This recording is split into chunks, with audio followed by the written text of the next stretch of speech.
essas histórias todas, assim, são, para mim, são, é como se estivesse voltando realmente no tempo. E eu sei que para todos que viveram esse momento, que assistiram tantos recitais do Everton, é muito legal, né? E essa nova geração, os alunos dele, o Everton é um professor fundamental no Brasil hoje. Ele dá aula para o Brasil todo, tá formando um monte de gente ótima, né? E como ele mudou a forma de tocar, eu acho que agora a gente vai só interromper um pouquinho todas as realizações para mostrar um pouco que o Everton toca o violão de 9 cordas, de 6 cordas, o 8 cordas, que será uma história à parte de toda a carreira do Quarteto Brasileiro de Violões, né? E um violão de 9 cordas que ele trouxe hoje, que será a estrela do próximo programa, que a gente vai gravar e onde vai se falar bastante dele. Mas vamos pedir para o Everton explicar para a gente como foi esse processo de mudança, especialmente na postura, na maneira de tocar, essa leveza, que é uma coisa muito original. Tem pouquíssimos violonistas que usam essa posição, né? Mas da forma que o Everton toca, eu acho que aí é muito, muito original. Everton, fica à vontade para você dizer quando que você começou assim Você sempre buscou soluções musicais, técnicas, e quando que foi esse processo, e conta para o pessoal poder acompanhar isso, que acho que é muito importante para nós violonistas. Uhum. Bom, no meu caso, é um lance que vem especialmente da época da faculdade. Teve um evento que foi muito importante, que na época da Unesp, os professores fizeram uma pequena turnê pelo interior de São Paulo.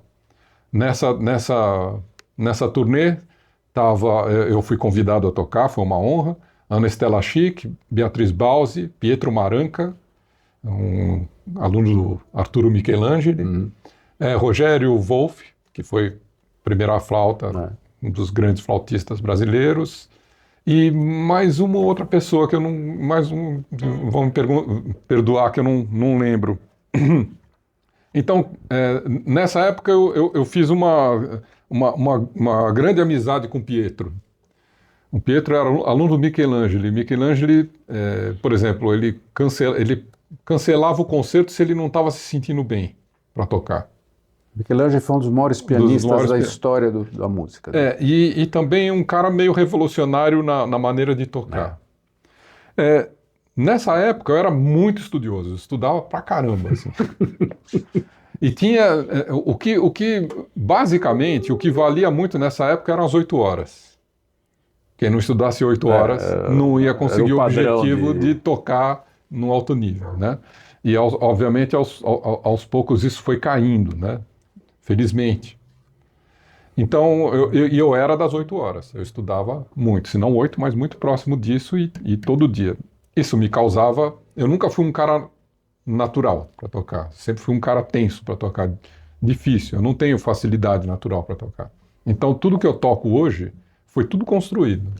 Foi construído com observação, foi construído com observação de violonistas, de violinistas, pianistas, cellistas, especialmente. Mais ultimamente, vou falar uma inspiração que eu tenho. E, obviamente, muito dos alunos, da observação dos alunos, né? Então, nessa turnê com os professores e alguns alunos da Unesp, eu era sempre o primeiro a tocar. Porque o violão tem menos som, é sempre o primeiro a tocar. Uhum. E o Maranca, que era um cara muito legal, ele me viu tocar algumas vezes, ele chegou e falou, pô, cara, você toca muito bem, mas dá para você fazer tudo isso com muito mais tranquilidade, porque você é um pouco tenso, um pouco ansioso, né? Até mostra uma fotografia minha nessa época, assim, muito encalacrado, muito, enfim...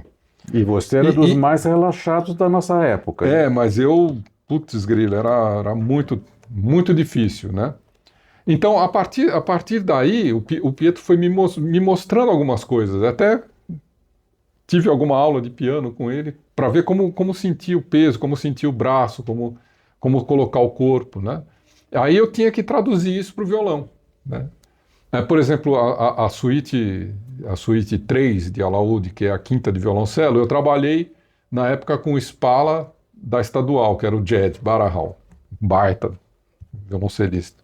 Fui na casa dele, na época ele era casado com a Iraí, que também é uma cellista que trabalhou no Teatro Municipal, e que era minha amiga na época, enfim, foi um negócio muito legal. Fui na casa dele, trabalhei a suíte, vi ele tocar, né?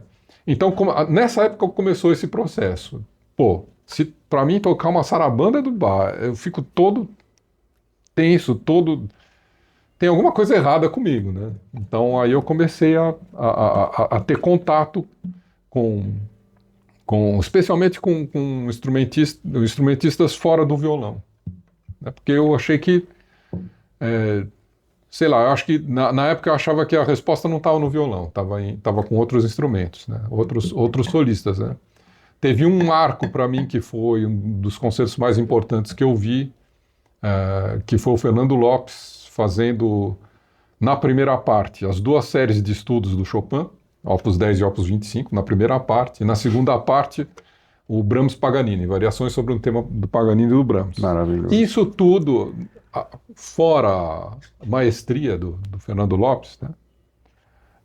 Ele tocou como se estivesse batendo papo aqui, com a maior facilidade. E são consideradas obras do mais alto grau de dificuldade técnica.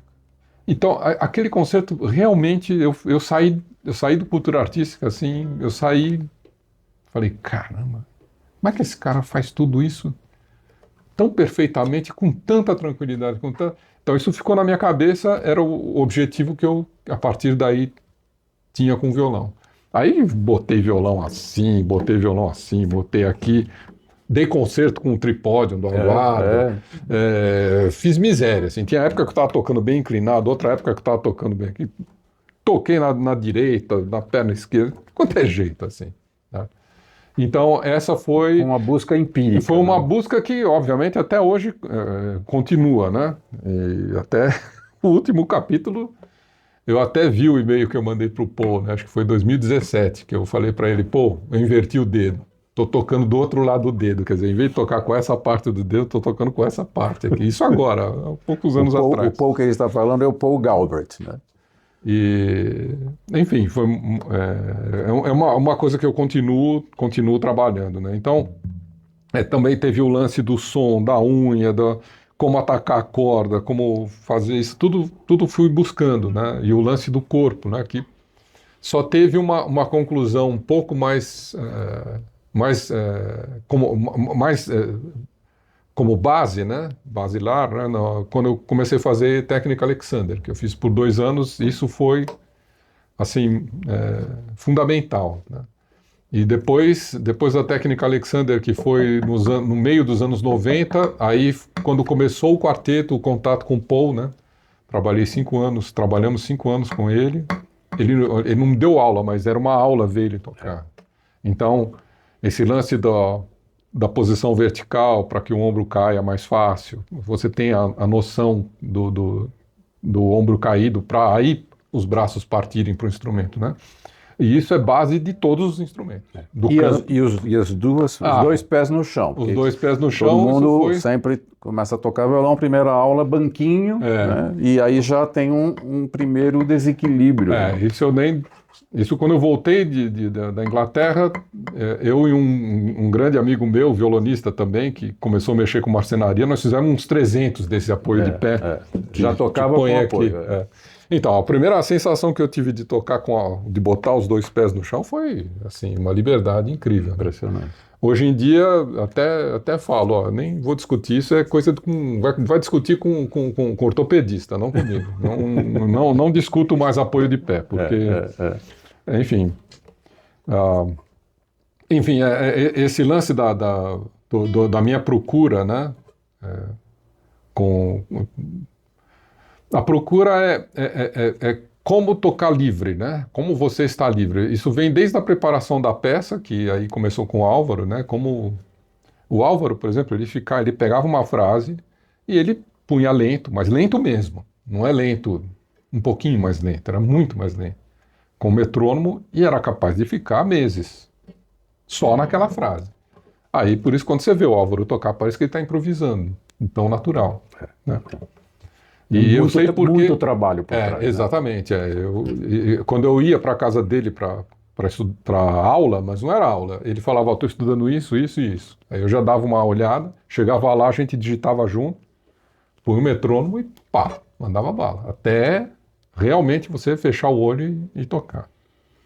Então esse lance da minha procura para isso, né, tocar com mais liberdade, né, com mais... E é incrível como tem gravações minhas, né, dos anos 80 e agora, como parece que o ritmo assenta. Eu tinha muito trabalho para ajeitar as peças, porque eu sempre trabalhei muito com gravador, né? E eu ouvia falar, pô, mas tô correndo aqui tá não sei o quê. Agora eu parto de algo um pouquinho mais estável. Parece que a tranquilidade do corpo, parece que tudo se ajeita, o ritmo se ajeita, a interpretação fica mais clara, a frase parece que né, porque você respira melhor, você tem... E tem alguns detalhes que os que já viram muito o Everton tocar sabem, e que já viram agora o vídeo vão ver mais coisas dele tocando, que você, primeiro, está numa posição frontal, né? Nós, normalmente, quase todos os violonistas, até hoje ainda, né, muitos, ficam, se contorcem praticamente para tocar, né? E nessa posição, você tem uma outra coisa que é rara, é não encostar o braço no instrumento. Exatamente. Quer dizer, você deixa o instrumento, a vibração, qualquer coisa que a gente encostar no instrumento, né? Qualquer ponto de encontro vai significar... Os luthiers lutam tanto para fazer o instrumento o mais sonoro possível, e as pessoas depois começam a abraçar o instrumento e tirar o som dele. Quando você deixa ele solto, é incrível a diferença de som. E você faz isso agora. Exatamente. Eu saí de um lance que eu não tenho... Mas eu saí de um... Imagina que aqui tem um apoio de pé, né? Eu saí de uma coisa meio assim, né? Meio assim. Eu lembro que eu usava óculos e eu bati o óculos no braço. Então eu saí, era uma coisa meio assim. O braço meio para cá, assim, meio assim. Aí você tira o violão, né? Aí você fala, o que eu tenho que fazer com isso aqui? Trago para cá, põe esse pé aqui, solta o ombro. Um dos problemas que justifica a minha posição assim vertical é justamente a questão do ombro. Porque a questão do ombro, quando você está com o violão aqui, mesmo que você tenha um apoio, você tem isso aqui, né? Então, vocês podem até fazer, você tem isso aqui. Disso aqui, dessa posição, você está acionando músculos aqui, então fica quase que impossível você largar, né? Para isso aqui, é muito... Aqui você consegue relaxar os músculos aqui, né? Então, disso para isso, é um grande peso a menos. Né? Aí você vai falar, mas você não encosta na técnica do tárrega, você tem que apoiar o braço. Se fosse um piano, então tinha que ter uma régua, assim, você apoia o cotovelo e toca assim. Né? E justamente o lance de não encostar que é legal, porque você ataca a corda livre, né? Então é muito interessante, né? Então você sente o pulso cair igual... Uma corda solta já tem um som assim robusto, né? E a mão é a mão do tárrega praticamente. Né? Você põe, só que aqui o ombro está caído, você não precisa fazer isso. Aqui você vem, pronto, está aqui. No caso, eu ataco com o outro lado do dedo. Durante o tempo que eu toquei no quarteto, eu atacava assim. Até era difícil porque é menos ângulo, né? Então, aqui eu consigo o mesmo ângulo. E com o mesmo ângulo de tocar assim, eu consigo. Né, com esse lance do ombro tá caído, né? Então, e aí tudo, a base é isso aqui, né? Que no Alexander ele chama de controle primário, né? O ombro caído, pescoço solto, cabeça para cima. E uma coisa que agora tem sido a minha busca é não olhar violão. Não olhar. É olhar olho aberto ou fechado, mas sem tensão no rosto e deixar deixar a música fluir, né? Vocês vão ver, nós vamos colocar depois ao final, tem links de alguns vídeos recentemente gravados, até com a organização do Alessandro, do Acervo Brasileiro do Violão, que são vídeos primorosos. São peças lindas do Abel Carlevare, que o Everton toca assim maravilhosamente bem. É uma das melhores versões, para mim, a melhor versão que eu ouvi desses prelúdios. E aí é muito legal para os violonistas assistirem e verem além de tudo isso que ele acabou de falar, a postura, a tranquilidade, assim, o relaxamento, que é uma coisa que a geração nova não faz muita careta, mas a geração antiga começa uma série de contrações que vão atrapalhando a realização musical, né? Uhum. E dessa forma que você chegou, assim, para quem te assiste também no teatro, é muito legal, porque você está ali aberto, assim, não olhando para as pessoas, mas você está ali deixando o som fluir e passa essa sensação de... Relaxa a plateia. Com certeza. Né? No caso, né, obviamente tem muita semelhança com o que o Paul faz, né? Mas o Paul, por exemplo, ele bota um espigão aqui e põe uma caixa de ressonância para apoiar e dá uma ressonância um pouquinho a mais, né?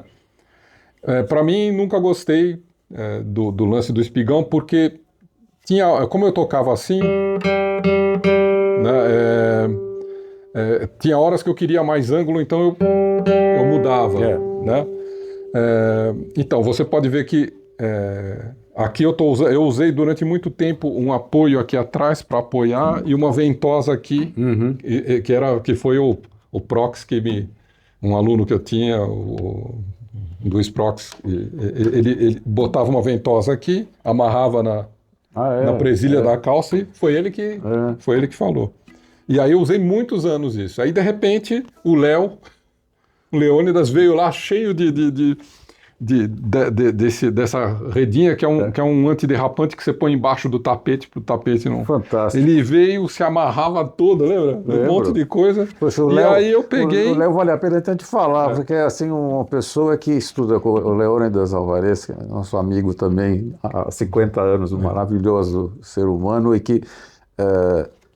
começou a estudar com o Everton e ele foi o camarada assim que realmente ele seguiu. Ele toca exatamente dessa forma, né? Porque eu dou aula para as pessoas, elas tocam do jeito que elas tocam. Eu nunca exijo que ponham o violão. Isso nunca faço, porque isso foi uma busca minha. Agora, como eu toco, inclusive esse lance do outro lado do dedo é muito a técnica da Ida Preste, a técnica francesa, que você toca assim, toca com o outro lado do dedo. Acho que dá para ver por aí. Em vez de fazer isso, faz isso. Para quem não é violonista, a Ida Preste foi uma das maiores violonistas da história do violão. Ela depois teve um duo com o Alexandre Lagoia, que era o duo Preste e Lagoia, antes do duo dos Irmãos Abreu. Tem vários vídeos ainda possíveis de ver. Ela tocava de uma maneira, assim, uma musicalidade assim. E essa técnica francesa que a gente vê no Perrois, vê no Thibaut Garcia, especialmente no Gerard Abiton, né, grandes violonistas dessa escola francesa, né, grandes violonistas. Então, tão nativo até hoje, né? O Thibaut Garcia é mais jovem, deve ter uns 30 e poucos anos, né? Já o Gerard Abiton deve ter mais ou menos minha idade. Então, enfim, isso daqui é uma coisa minha. O Paul não toca assim, o Paul toca quase que perpendicular, assim, mas ele vira a mão, é um negócio...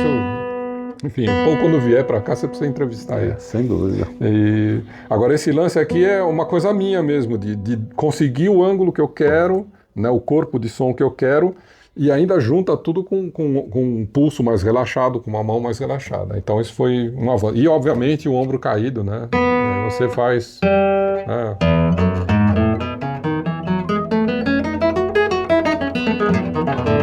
Você tem muito mais tranquilidade nos acordes, né? Você entra mais, né, na corda. Então, tem essas coisas, né? Mas tudo é ombro caído. Então, o processo disso aqui, né, para isso aqui demorou bastante. E continua o processo ainda. Eu tenho tido a oportunidade de assistir várias apresentações dos alunos do Everton, que essa é uma outra parte muito legal. Ele até comentou do Henrique Pinto, que era assim, uma energia e uma dedicação também para nós todos organizar recitais, que foram o início das nossas carreiras e tal. E o Everton faz a mesma coisa atualmente, como professor das duas escolas mais importantes de música aqui de São Paulo. E eu tenho assistido muitos alunos dele, alguns recitais são feitos aqui na Companhia das Cordas, em São Paulo também, que tem sido muito legal. E a gente vê como é legal você pegar uma garotada de 18, 19, 20 anos, tocando já assim. Primeiro, você sabe que são pessoas que estão tocando tão relaxadas que elas não vão ter os problemas que, infelizmente, muitos violonistas tiveram, de tocarem numa situação desconfortável, de força, de exagero, e depois até não conseguirem mais tocar, porque o dano físico era muito grande. Então, todo esse processo, que para você foi assim uma coisa muito legal, né? Você se inspirar em outros instrumentos. Um dos caras que eu acho que você ia falar, que é o Iserlin, né? Que é o cellista. Esse é um instrumentista que vale a pena se assistir. Fala dele, Everton. Sim, sim. Uma coisa que tem que ficar muito clara é que a posição do violão, a sua posição, ela é importante, mas ela não é a principal coisa. A principal coisa é a sua ação enquanto toca. Então, se, por exemplo, eu chego, eu tenho a mão solta, relaxada, vou lá e toco, eu posso estar nessa posição, eu posso estar nessa posição, eu posso estar nessa posição. Então, a posição que você escolhe, que para você é mais confortável, né, é secundária. O que é mais importante, e isso vem muito do Alexander, é como você está enquanto você toca. Durante a ação, o que acontece com você? Porque eu posso estar aqui, parece não sei o que, mas eu estou com o ombro assim, estou todo retesado, né? Então, o que adianta a posição? Né? Então, nessa posição eu tenho que soltar, relaxar as costas, a pelvis, relaxar o ombro. E isso eu posso conseguir em qualquer posição, tá? Então, parece que eu falo é só essa posição que serve para você ter tranquilidade. Não, de jeito nenhum, né? Você vê, por exemplo, o Segovia, por exemplo, super relaxado tocando. John Williams, super relaxado tocando. E o Oscar falou desse... Agora é um ídolo, além dele tocar de um jeito maravilhoso, tão solto, enfim, ele faz uma música que me agrada muito, né? Então, é o Steven Isserlis, é o nome dele. Muitos vídeos disponíveis no YouTube. O cara toca demais, assim, especialmente nesse aspecto dele tocando, né? O ato dele tocar, ele realmente é uma inspiração, assim. Maravilhoso. Eu recomendo muito. Como o Oscar falou, tem muitos vídeos, muitos concertos inteiros com ele, vale a pena realmente ver, é um cara muito legal. Tem também entrevistas dele, que fala muitas coisas interessantes. Mas então, é isso aí, a posição é secundária, o importante é o que está acontecendo com você, né?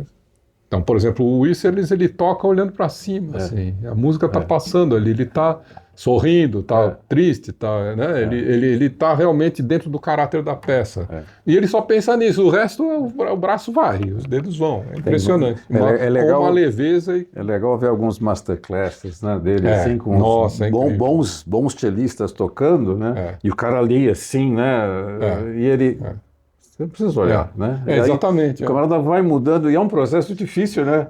Você se desvincular de olhar a sua mão, você não precisa olhar, né? No violão tem aquele lance, enquanto você está estudando a música, você não olha o braço. E a hora que você sabe a música, aí você... né? O olho serve como... Fica mais tenso o olhar, né?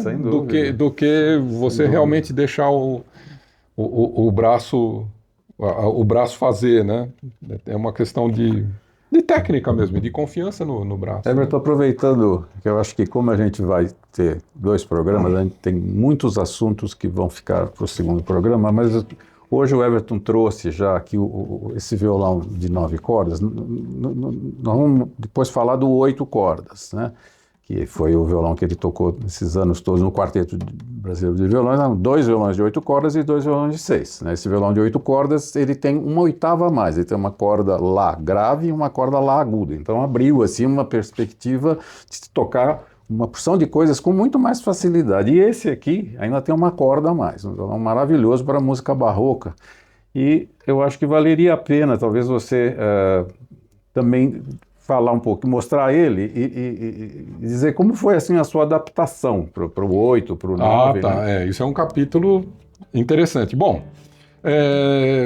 falando de instrumentos, né? No caso aqui eu tenho uma réplica do Henrique Garcia, 1906, feito pelo José Valderrama, há 3 anos atrás. Tem a data dele aqui. Enfim, que é um violão, um ideal sonoro que eu tenho, um violão grave, mi bemol. Sempre foi uma procura que eu tive desde quando conheci o Rubio em 1992 na Inglaterra. Está maravilhoso, né? E esse daqui, obviamente, teve a influência do Paul, né? Paul Galbraith, como eles falam. É um instrumento que você tem o violão no meio. Está em Fá sustenido, mas aqui você tem o violão.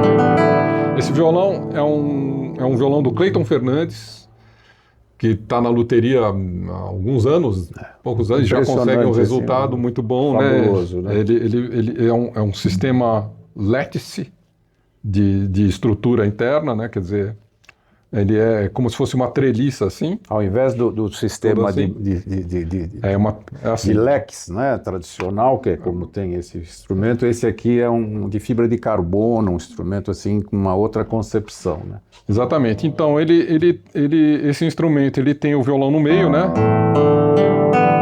Tem uma aguda. 6 cordas. Né? Tem 6 cordas no meio. Tem um Lázinho. Tem um Si. No caso aqui um Lá. Esse violão foi inventado pelo Paul Galbraith com o David Rubio. Porque na época o Paul chama Brahms porque na época ele estava estudando umas variações do Brahms para piano, transcrevendo para violão. E aí ele percebeu que ele precisava de um violão com mais extensão. Não só para os graves, como normalmente a gente vê no violão, né? Um exemplo é o Narciso Yepes, né? Que tinha 10 cordas, mas não tinha 10 cordas extras graves para os graves, né? Não para o agudo. E o Paul, então, se você está fazendo, por exemplo,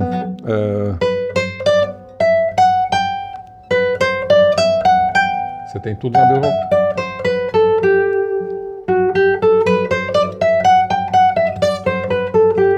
Por exemplo, né? Esse Si, por exemplo, é esse Si. Então você tem tudo aqui, né?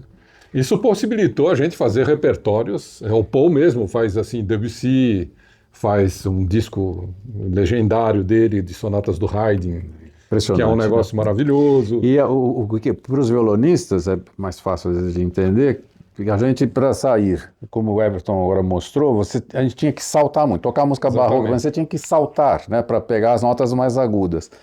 E quando vocês veem o Everton tocando música barroca, o Paul Galbraith, você percebe que as coisas se resolvem sem tantos movimentos de mudança de posição, porque você tem a primeira corda aguda. E esses graves, né, que te dão também uma possibilidade. Você tem, por exemplo...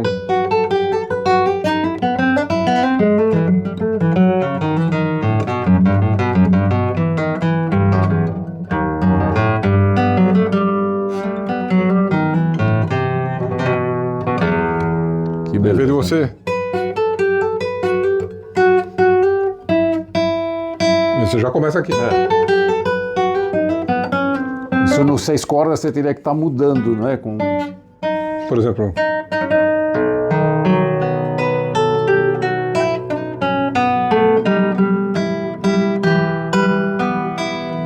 Você teria que fazer por aqui, né?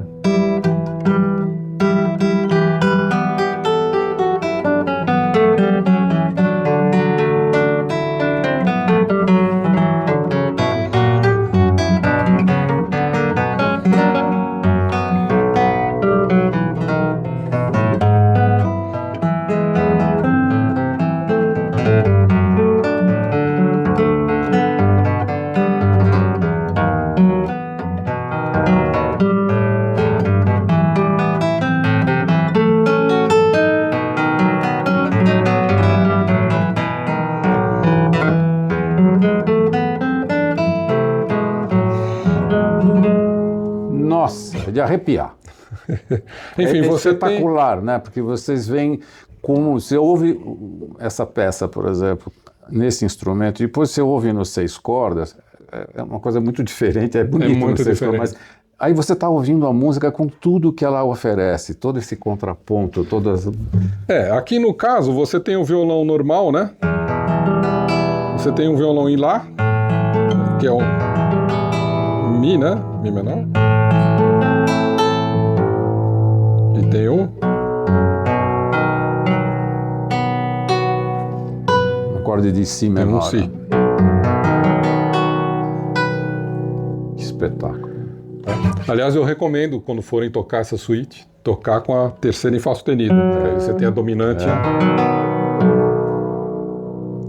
que soa muito mais aberto do que né? Você tem que vir para cá para fazer. Aqui não, se faz... Agora é incrível, né? O Everton consegue tocar. Se eu passar para ele os 6 cordas, ele vai tocar os 6 cordas aqui.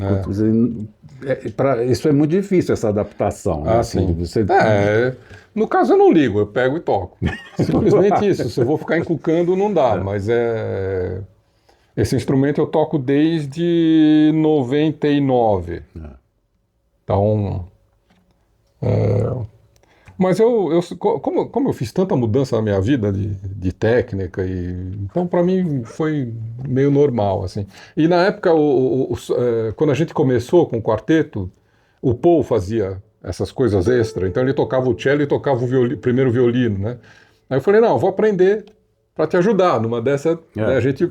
E depois, né, depois que o Paul saiu, os outros colegas que tocaram esse instrumento, né, tinha muito diálogo de agudas a gente não ficava só na região aguda ou grave, né? Tinha mais diálogo, assim, era muito, muito interessante o lance do quarteto, né? Fascinante, Everton. Eu acho que isso aqui foi um aperitivo, assim, para vocês ouvirem no programa 2 que a gente vai gravar, que a gente vai falar vai falar muito do quarteto, que foi uma coisa espetacular, foram 20 anos. Tem a década de 90, né, que tem muita coisa interessante. A década de 90 que tem muita coisa interessante, né?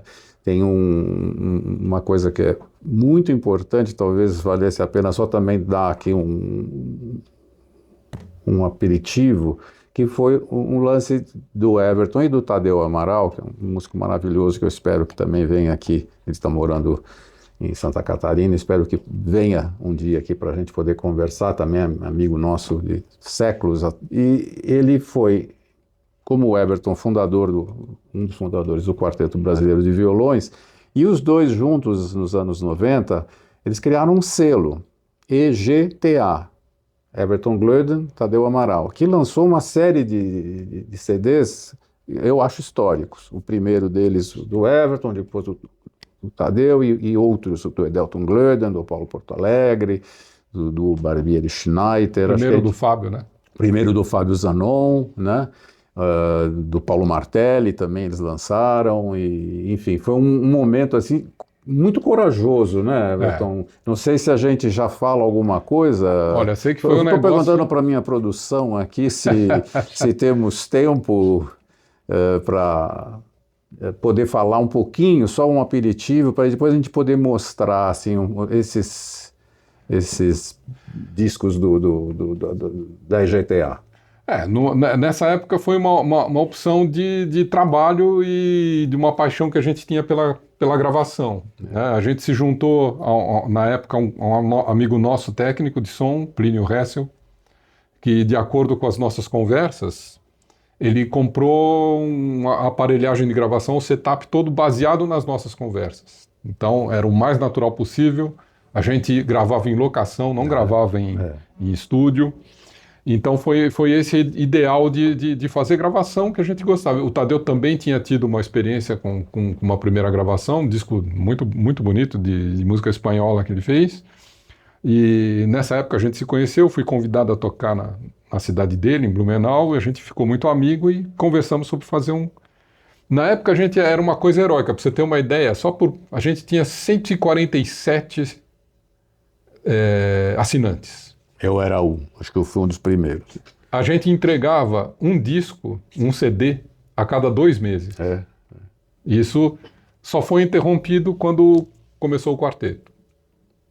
E fora isso, gravamos outras coisas. Fizemos gravação, por exemplo, da história da música brasileira, do Ricardo Cange. Nossa, isso é Fizemos a gravação de todo aquele material, etc. Então, basicamente foi isso.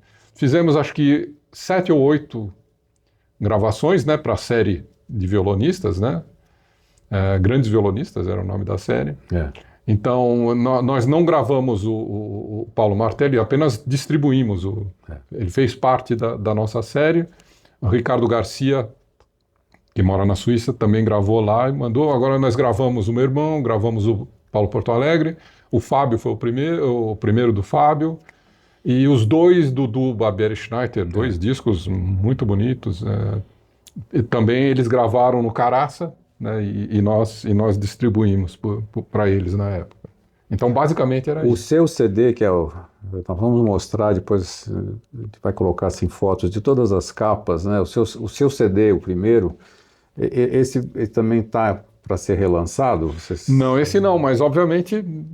Quem sabe, conversando com o Alessandro, a gente não faz de novo. Esse disco, para mim, assim, acho que foi talvez o CD que eu vi antes dele ser feito, porque quando eu chegava vindo da Alemanha, eu estava nessa época tocando muito lá, o Efraim falou assim, quer ouvir? Quer ouvir? Nós ouvimos a primeira versão, só nós dois.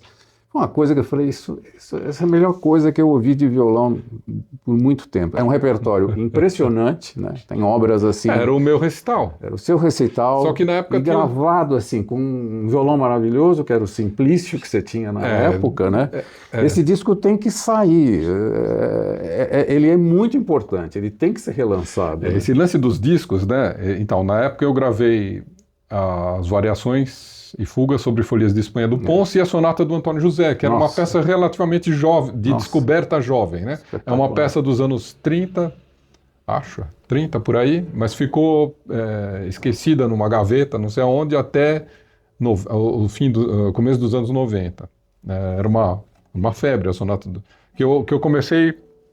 Aliás, foi o Fábio que na época estava na Inglaterra também, e falou, tem uma sonata aqui, não sei o quê. Aí eu, quando cheguei da Inglaterra, comecei a tocar. Mas aí esse lance das pessoas que ouvem pela primeira vez, né, a sua gravação, né, retomando um pouco o Bach, né, uma história muito interessante, que quando eu ia para o Rio de Janeiro, ficava na casa do Marcelo Caiati, sempre muito gentil, muito generoso, né, e ficava lá, e aí depois foram 2 semanas de gravação, foi uma semana de gravação, uma semana de montagem, de edição, né. Quando faltavam alguns dias, a família do Marcelo viajou, eu fiquei no estúdio do Sérgio. Então, cheguei eu lá no último dia com 2 fitas cassete e o primeiro cara que ouviu foi o Sérgio. Puxa vida, hein? O Sérgio, ele falou, aquele jeito dele, né? Vamos pôr aqui para ouvir, vamos abrir um vinho, depois de uma torada dessa, a gente precisa tomar um vinho. Cara, ele encostou em pé na parede, ficou assim meio parado, ouviu a 1h30, que dá mais ou menos 90 minutos, ficou encostado assim, ouviu inteiro, sem parar. Que maravilha. Assim, que momento, hein? Foi o primeiro a ouvir aquela gravação. Que momento. Nós estamos tendo a oportunidade aqui, assim, de relembrar o Sérgio Abreu, né? Pois Isso, o Everton teve... Isso, eu não sabia disso aí, eu não conhecia, que coisa incrível, né?